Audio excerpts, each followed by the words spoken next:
କାଶ୍ମୀରରୁ କେରଳ ଏବଂ ଗୁଜରାଟରୁ ଅରୁଣାଚଳ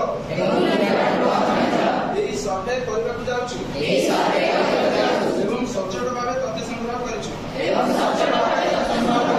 ଆଜି ଭାରତର 30,000 ସର୍ବେକ୍ଷକଙ୍କ ସହ